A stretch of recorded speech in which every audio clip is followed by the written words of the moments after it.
위니캇은 신생아를 통합되지 않은 해체된 것이 아니라 순간들의 흐름 속에 표류하는 존재라고 생각했다.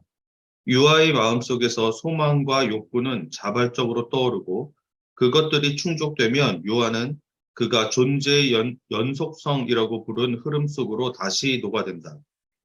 위니캇이 아이의 최초의 마음 상태의 특성을 설명하기 위해 비통합이라는 단어를 선택했다는 것은 중요한 의미를 갖는다. 클라인과 대조적으로 그는 유아가 파편화되지 않은 채 안전하게 어머니로부터 독립하며 공포에 압도되는 일 없이 융합 상태에서 벗어날 수 있다고 보았던 것이다. 위니캇은 생의 최초의 몇 달 동안 유아가 겪는 경험의 질이 그의 성격을 형성하는 데 결정적이라고 보았다. 그에 따르면 개인의 성격을 결정하는 것은 갈등을 일으키는 본능적 압력들이 아니라 어머니가 제공하는 환경이다. 거짓 자기장애는 환경의 결핍에 의해 발생한 장애인 셈이다. 아이의 초기 상태를 어떻게 보느냐는 게 존재론적인 입장이죠. 아이를 어떻게 이해하느냐, 아이는 자기를 좀 설명해내기 어려운데 어른들이 아이를 이해하는 관점이죠. 프로이드가 봤던 아기는 처음에는 자아가 없는 상태, 욕망이나 충동만으로 가득 차 있는 이드만 있는 이런 상태로 아이가 태어났다고 보는 거죠. 그러면서 외부 현실을 만나면서 자아가 점점 형성돼 간다, 이런 개념을 가졌는데, 대상관계 이론가들은 대부분 다 처음에 그걸 뭐라고 부르건 이고라고 부르건 셀프라고 부르건 자기나 자라고 부를 수 있는 어떤 것을 이미 가지고 태어났다고 봐요, 대부분. 멜라니 클라인 입장에서는 이 세상에 처음 출현하면서부터 나쁜 대상과 좋은 대상들 경험을 한다고 이 얘기를 하는데, 그 얘기는 경험을 한다고 하는 것은 이미 미약 하나마다 이고가 있다는 얘기죠. 대상들을 좋은 대상, 나쁜 대상으로 이렇게 경험한다는 것 자체가 그걸 경험할 수 있는 자아가 있다는 거예요. 그래서 어떤 자아심리학과 대상관계 이론의 큰 차이점이 초기에 자아가 있느냐 없느냐로 봐야 되는 거죠. 그래서 이 존재론이 굉장히 큰 차이를 나타내게 하는 거죠. 아이가 초기 어떤 상태로 태어났는가 하는 것은 결국은 정신분석 전체 이론에 영향을 미치는 사람에 대한 이해이기 때문에, 위니캇은 언인티그레이티드 상태의 자아가 있다 보는 거죠. 어떤 존재가 있는데 존재의 연속성이라는 게 이제 발생하는데, 신생아는 어떤 매 순간 흐름 속에 표류하는 존재라고 그러니까 어쩌면 아직 통합이 일어나지 않았지만, 인티그레이션이 일어나지 않았지만 어떤 존재가 있다고 하는 거죠. 자기라는 존재가 있는데 이게 표류하고 있는 존재다. 그래서 통합되지 않은 여러 경험들이 있는데 이걸 관념을 이해하는 게 굉장히 중요하죠. 이게 통합되지 않은 상태로 보는 것이냐, 아니면 스플리팅 상태로 볼 것이냐, 분열로 볼 것이냐. 그래서 이 부분이 굉장히 중요한데, 위니캇의 이론이 굉장히 중요한 점은 아이는 처음 상태가 여러 경험을 하지만 여기에 통합된 자아는 아니지만 계속 어떤 경험을 하는 자아가 있다고 보는 거죠. 그래서 유아의 마음속에서 어떤 소망도 있고 욕구도 있는데 이런 것이 그냥 스폰테이니어스하게 자발적으로 떠오르고 그게 충족되면 유아는 그냥 또 going on being이라고 부르는 존재의 연속성 속으로 들어가는데, 아이는 여러 체험을 하고 그때그때 욕구가 생겨나면 또 충족받으면 또 그 상태를 벗어나서 또 다른 어떤 경험을 하는 이런 거지만, 통합된 자아라는 개념이 아직 형성은 되지 않다고 본 거죠. 그렇지만 처음에 하나가 있었던 것이 분열된 게 아니라고 하는 거 굉장히 중요하죠. 근데 멜라니 클라인 같은 이고가 있는데 우리가 나쁜 경험, 좋은 경험을 한다고 한다면 나쁜 경험을 하는 자아가 있고 좋은 경험을 하는 자아가 있다고 한다면 이 이고가 분열될 가능성이 속에 숨어 있는 거죠. 그래서 굿 아브젝트, 배드 아브젝트 얘기는 굿 셀프하고 배드 셀프로 자기를 느낄 가능성이 여기서 분열의 가능성들이 생겨나는데 페어벤 얘기로 가면 페어벤은 우리는 중심 자아를 가지고 센트럴 이고가 있는데 센트럴 이고가 합리적인 이고인데 자기에게 사랑을 줄 것 같은 대상, 그렇지만 사랑을 충족시켜주지 않고 있는 이 대상이 있고 그런 대상을 쫓아가는 마음이 있다고 보는데 이런 마음은 채워지지 않는 사랑에 대한 욕구를 그냥 쫓아가는 마음이니까 이 마음과 이런 대상들을 다 억압한다고 봐서 이제 스플리팅 이론이 나와요. 그러니까 센트럴 이고 입장에서는 자기의 일부를 잘라낸다는 얘기예요. 그래서 자아가 분열된다고 하는 개념을 이 속에 가지고 있죠. 또 하나의 분열되는 자아는 자기를 사랑해 줄 것 같았는데 아무리 쫓아가도 사랑해 주지 않고 자기를 거절하는 대상을 만난다. 이런 거절하는 대상을 그래도 잊지 못하고 쫓아가는 내 마음. 이걸 엔티 리비디널 이고라고 그래요. 아까 사랑하는 마음을 리비디널 이고라고 얘기를 하고 거절하는 대상을 그대로 쫓아가는 마음. 거절당하기 때문에 이게 엄청난 공격성을 가지고 있는 이런 마음, 이런 것들은 다 억압을 하는데 이 억압을 한다는 것은 센트럴 이고 입장에서는 자기의 일부를 분열시켜서 억압한다. 이런 개념이 있기 때문에 페어벤의 이론 속의 자아는 초기에는 하나의 자아가 있었는데 그 자아로부터 자아가 용납할 수 없는 자아의 어떤 부분들을 분열시켜서 그 분열된 자아를 가지고 있다 하는 이런 개념을 가지고 있죠. 그런데 위니캇의 이론이 독특한 점은 분열이 일어나지 않은 상태, 초기 상태, 아직 통합이 안 돼 있을 뿐이지 자아는 여러 경험을 하는 자아가 있다. 그러니까 어린아이들이 엄마하고 관계에서 아이들이 조금 자라면서 밖에 나가서 친구를 만나기도 하고 밖에서 동물을 만나기도 하고 이런저런 사물을 보고 느끼고 하는 것들이 있는데 이게 통합되면서 응집력 있는 자아가 아니기 때문에 이거 하나하나의 어떤 경험, 별개의 경험처럼 느낄 가능성이 있죠. 어떤 순간들이 매번 이렇게 일어난다고 보는데 여기서 이 경험들 하나의 통합으로 내가 전번에는 이랬고 지금은 이렇고 앞으로 이럴 거야. 이만큼 통합된 자아가 아니라는 것을 설명해내려고 언인티그레이션 용어를 쓴 것 같아요.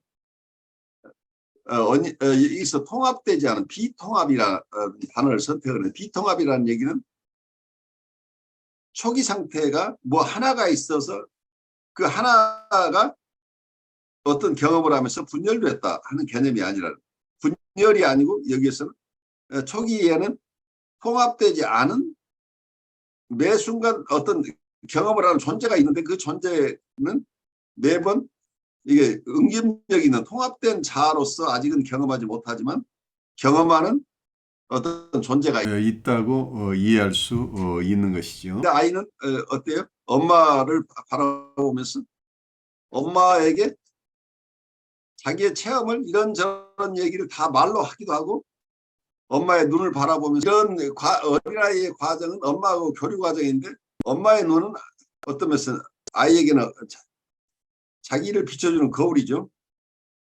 그래서 엄마의 눈을 통해서 비춰지는 자기가 자기를 느끼는 거예요. 엄마의 눈을 통해서 자기를 이해한다고 설명을 하고 있어요. 그러니까 엄마가 이게 통합을 해준다. 아이는 아직 통합할 능력이 없는데 아이의 이런저런 체험들이 이렇게 표현되는데 처음에는 언어가 없는 상태에서 여러 가지 몸짓이나 여러 아이의 반응 이런 것을 보고 우리 아이 오늘 춥구나. 우리 아이 지금 굉장히 추워하네. 아니면 엄마 만나니까 반갑구나. 반가워서 웃는 거지. 형 만나니까 너 재밌지 하면서 아이에게 이런저런 경험들을 엄마가 통합해 주는 역할을 하는 거예요. 언어가 없는 이 아이에게 엄마는 여러 모습으로 아이의 경험을 통합해내는 역할을 하는데 그래서 아이는 제잘제잘 이 얘기를 하거나 아니면 언어로 표현하지 못하지만 여러 표정을 통해서 엄마에게 자기를 드러내 보이지요. 엄마가 자기를 충분하게 안아주고 있으면 그걸로서 아이는 자기 자아가 약하니까 그 자아를 대신해주는 보조자로서의 엄마의 이런 기능을 통해서, 엄마의 통합 기능을 통해서 아이는 통합돼 나가는 거죠. 상당한 기간을 거쳐서 이 통합 자극이 일어나는데, 그 이전에는 아직 통합되지 않은 경험들이 여기저기 일어나는데, 그 경험들을 통합적으로 조금씩 이해할 수 있도록 하는 것은 엄마의 어떤 자아가 그 기능을 하고 있다고 보는 거죠. 그래서 이 단계에서는 엄마와 아이를 분리할 수 없다는, 여기서 어떤 자아심리학자들이 얘기하는 공생 경험이라고 얘기할 수 있겠죠. 아이가 이런저런 경험을 하는데 그것을 의미 있게 통합해내는 역할은 결국 엄마의 자아가 그 기능을 대신하고 있어서, 엄마와 아이는 어떤 한 몸처럼 아이가 체험한 것을 엄마가 통합해내고, 또 아이는 또 나가서 엄마로부터 벗어나서 이런저런 체험을 하고, 또 엄마를 만나면 그 체험들을 엄마하고 나누는 이런 과정인데, 언어가 있건 언어가 아직 발달되지 않았건 아이는 엄마하고 교류 속에서 자아의 성장을, 어떤 통합되지 않은 여러 체험들을 하나로 통합해 나간다는 게, 다른 얘기를 하면 자기의 존재가 계속 그때그때 느꼈던 존재가 하나의 존재로서 통합된다고 표현할 수 있겠지요. 아이가 응집력 있는 자기로서 발달해 나가는 과정 속에서는 어머니의 이 통합 기능이 굉장히 중요한 거죠. 엄마가 안아주고 아이의 정서를 자기 것으로 컨테인하면서 그걸 소화한 어떤 정서나 어떤 여러 경험들을 아이에게 다시 되돌려주는 역할을 하는 거죠. 그래서 아이가 체험한 것들을 엄마가 담아내서 그걸 정화하고, 두려운 경험도 두렵지 않은 것으로 잘 이렇게 소화하고, 그래서 아이가 충분히 소화할 수 있는 어떤 것으로 이런 정서적인 경험들을 되돌려주는 이런 작업들이 일어나는데, 아이가 자라는 과정을 아이의 자아가 어떤 아이의 존재가 이런저런 경험을 하는 것을 통합해 낼 수 있을 때까지 엄마가 어떤 역할을 하는가를 설명하려고 애를 쓰고 있는데, 언어가 없는 세계의 일들을 언어로 설명하려니까, 위니캇은 아주 잘 설명을 하지만 위니캇 얘기를 듣고 제가 설명을 해도 쉽지 않아요. 어쨌든 뭐라고 할까요? 언어가 아닌 세계를 언어로 표현한다는 것 자체가 많은 오해를 불러일으킬 수 있고, 그 언어 때문에 또 엉뚱한 얘기를 할 수도 있는데, 프로이드 같으면 처음에 자아가 없는 상태였다, 이런 개념이고, 헤어벤이나 멜라니 클라인 입장에서는 처음엔 이고가 하나 있었다. 근데 그 이고로부터 어떤 이런저런 체험을 하면서 분열이 일어날 수 있다. 분열된 자아라는 개념이 나오는데, 위니카스 개념은 처음부터 어떤 존재가 있긴 한데, 이 비잉 자체를 이고라고 부르건 셀프라고 부르건, 이 비잉 자체는 뭔가 응집력 있는 이런 자아나 자기가 아니었는데, 처음부터 이런 저런 산발적인 체험을 하는 존재가 있다 보는 거죠. 이런, 아직 이게 전체 맥락으로 이어지지는 않지만 이런저런 경험을 하는데, 이게 아직 통합되기 이전의 경험이라고 하면, 자기 자신에 대해서도 통합되지 않은 자아가, 통합되지 않은 어떤 존재감, 자아 인식 자체가 아직 통합은 일어나지 않지만 뭔가 체험들이 계속 일어나고 있는데, 이건 분열된 게 아니고 아직 통합되지 않은 자아다, 이렇게 이해를 하는 것은 굉장히 중요하다고 봐요. 있던 것이 분열됐느냐, 아니면 아직 분열되지 않은 상태에 있는데 여기서부터 통합으로 가는 것이냐 하는 것은 퍼스펙티브에 큰 차이가 생기죠. 아까 얘기대로 프로이드 같으면 처음에는 자아가 없었는데, 이드가 자기 욕망 충족 과정에서 대외적인 환경하고 부딪히면서 힘들어지니까 여기에 이걸 중재하는 어떤 기능이 생겨나는데, 이 기능을 자아라고 부른다. 그래서 처음에는 자아가 없다가 생겨난다고 생각하는 이런 프로이드의 견해와, 헤어벤이나 멜라니 클라인처럼 뭔가 자아가 있었는데 그 자아가 수용할 수 없는 어떤 자기의 어떤 자아나 자기의 부분이 생겨났을 때 그것이 분열돼 나간다 하는 스플리팅이라는 개념을 설명을 하고 있는데 이 위니캇은 처음에는 존재가 있는데 통합되지 않은 자로서 기능을 하는데 이게 점차 통합돼 나간다고 하는 거니까 어쩌면 스플리팅 돼 있는 여러 자아가 있다고 하는 개념하고 아직 자아가 통합되지 않은 상태에 있다고 하는 것은 바라보는 견해가 다르다는 거죠. 분열이라는 것과 하나는 아직 통합되지 않은 상태라고 합니다. 그 인티그레이션이라는 개념하고 한쪽에서 스플리팅이라는 개념이 이 속에 있는데 이걸 우리가 소화해내는 게 그 학파들의 독특한 견해를 우리가 이해하는데 이 개념이 중요하지 않을까 싶어요. 그냥 제 느낌에는 이게 어떻게 되냐면은 그 통합이 안 돼 있다 하는 거랑 스플리팅 돼 있다는 거랑 이게 구조, 그러니까 말하자면은 구조 자체를 다르게 본다는 생각이 들거든요. 그렇죠. 예, 제 느낌에는 어떤 거냐면 스플리팅이라 하는 거는 예, 그림에서 이 자아를 하나씩 똑똑똑 떼어놔가지고 이 각각의 독립된 자아가 마치 있는 것처럼 그렇게 해가지고 그 사이에 말하자면은 그 중심 자아가 있고 여러 자아가 있으면은 그 자아 사이에 어느 간격이 있다라고 이게 표현이 느껴지거든요. 그렇죠. 배워본 개념대로 따르면 스플리팅 시켰을 뿐만이 아니라 이게 리프레션까지 가니까 억압되니까 상호간에 의식적으로는 모른다는 얘기예요. 예. 그래서 어떻게 보면은 그게 뭐 인간의 그 신경망으로 보면은 오히려 생물학적으로는 이제 그쪽이 맞는 것 같은데 한편으로 보면은 통합되지 못했다라는 것은 어떻게 생각하면은 그냥 인격의 다면체라는 생각이 들거든요. 다면체. 예. 연결은 다 돼 있지만은 내가 어디를 보느냐에 따라 가지고 이제 내가 어디에 그 나라고 인식하는 그 자아에서 어디에 집중을 하느냐, 어디에 포커스 두냐에 따라 가지고 다른 자아를 인식할 수도 있고 인식 못할 수도 있지만은 또 어렴풋이 인식할 수도 있는 그런 다면체 구조로 보면은 통합이라는 것이 내가 자세히 안 보인다 해가지고 그게 내가 아니라고 이렇게 부정할 수는 없거든요. 근데 아이들 보면은 이제 삐까부에 보면은 분명히 있는데 당장 내 눈에 명확하게 보이지 않으면 없다고 생각해 버리는 그런 그 태도들을 보면은 그게 이제 통합되지 못했다 하는 말이 아이들 태도에서 이제 그런 것이 발견되지 않을까.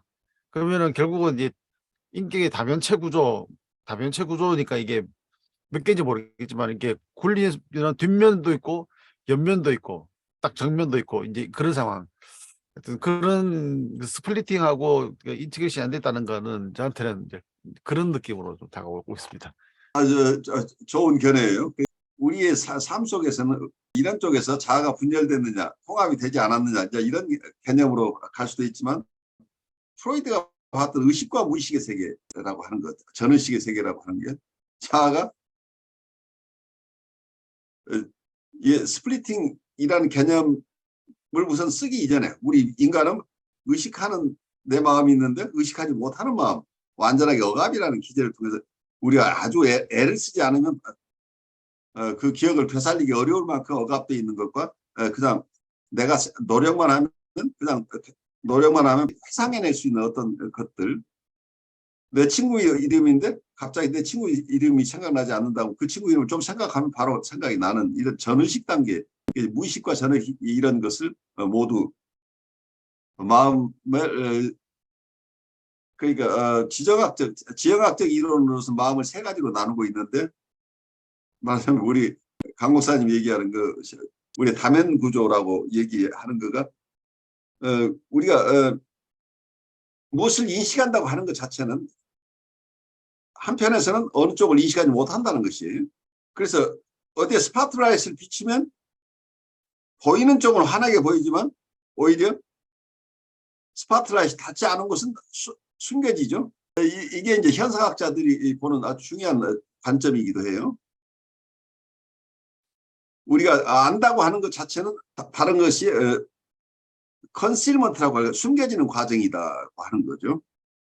그래서 자기의 어떤 퍼슨후드라고 할까요? 이고라고 할까? 셀프가 있는데 자기가 어떤 것을 경험하고 어떨 때는 경험하지 않을 뿐이지 이건 하나로 있다고 이렇게 얘기할 수도 있는 거죠. 내가 의식하는 것만 자아라고 이렇게 생각하고 있을 수도 있다고 본다면 이건 언인티그레이션이 아니고 이미 하나인데 의식 속으로는 아직 통합되지 않은 것이다. 이렇게 설명할 수도 있지 않을까. 설명하는 방법은 여러 가지겠죠. 멜라니 클라인이나 페어벤 경우에는 스플리팅이라는 개념을 많은 경우에 병리적인 것하고 같이 보는 이해가 많기 때문에 건강한 자아나 자기에게 일어나는 현상들을 우리가 설명하는 것하고 조금 달리 볼 수도 있는 거죠. 그 포커스가 너무 정신병리 쪽에서만 포커스를 맞추면 정상적인 관계에서 일어나는 것을 우리가 오해할 수도 있는데 좀 더 통합적으로 볼 필요는 있지 않을까 싶어요. 어떤 경우에 스플리팅이라는 현상도 누구에게나 일어나는데 어떤 경우에는 그게 병리적인가 아닌가의 차이인데 우리가 너무 병리적인 관점으로만 볼 부분은 아니고 정상적인 과정 속에서도 일어나는 게 아닌가 싶긴 한데 그건 학자들마다 어디에 포커스를 맞추어서 자기 이론을 구성하느냐에 따라 다르지 않나 싶어요. 네, 저는 이제 말씀하시는 거 들으면서 든 생각이, 이게 초기 유아의 단계잖아요. 그러니까 언어적인 소통이 안 될 수도 있었을 때의 단계를 보는 거고, 이미 성장한 어른이나 아니면 학자의 견해에서 이제 판단하면서 이렇게 했을 거라는 그런 한계가 있는데, 마치 이런 생각이 들었습니다. 동전 같다라는 생각을 했거든요. 동전을 던지면 언제는 앞면이 나올 수도 있고 어떤 경우는 뒷면이 나올 수도 있는데 이게 물론 확률로만 얘기하면 50대 50이겠지만 어떤 사람은 떨어진 동전을 보고 앞면이 나왔다라고 할 텐데 또 어떤 사람은 저 앞면 뒤에는 뒷면이 있어라고 생각할 수 있잖아요.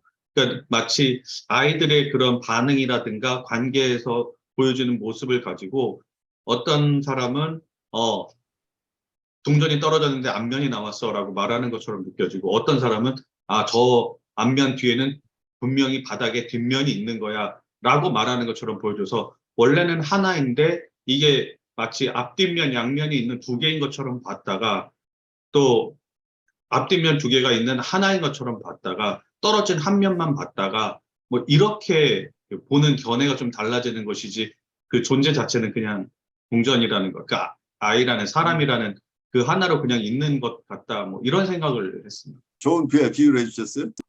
근데 어떤 아이는 앞면과 뒷면으로 이렇게 나올 때 동전이 하나가 아닌 거 두 개라고 보는 거죠. 그래서 이건 이제 분열된 모습으로 나올 수 있는 거죠. 하나인데 하나로 인식하지 못하고 둘로 보는 어떤 아이가 있을 수 있고 이게 하나인데 앞면이고 이건 뒷면이라고 보는 것은 좀 더 성숙한 거죠.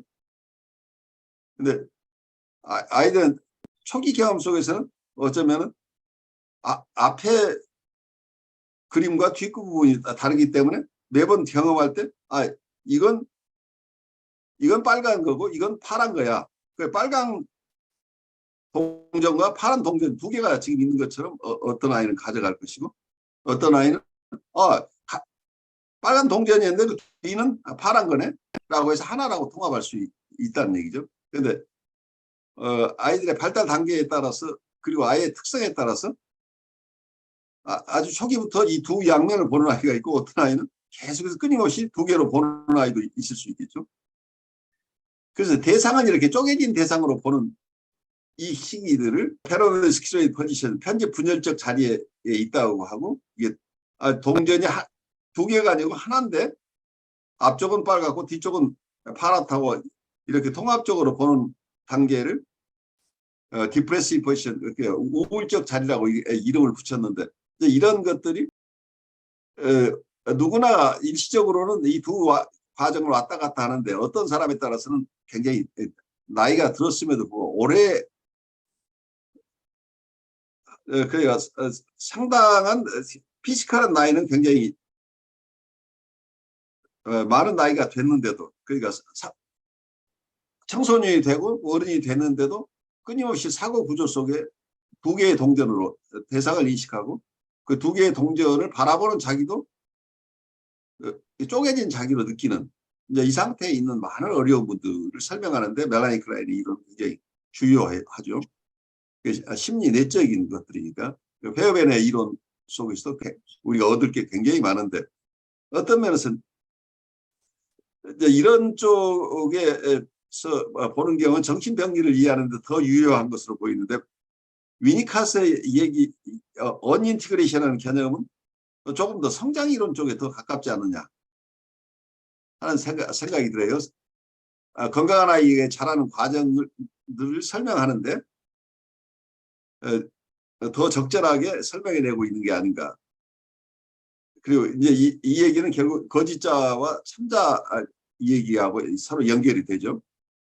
여기서 환경의 결핍이라고 하는 것을 위니카스는 굉장히 강조해서 얘기하고 있어요. environmental deficiency라고 하는 게 아이 자체의 욕동이나 본능적인 충동 때문에 그 갈등 때문에 혹은 욕구의 충족이 부족해서라기보다는 거짓장애라는 것은 환경의 결핍이다고 할 때 이 환경의 무엇이 환경의 결핍인가 하는 얘기를 우리가 조금 더 들여다봐야 되죠.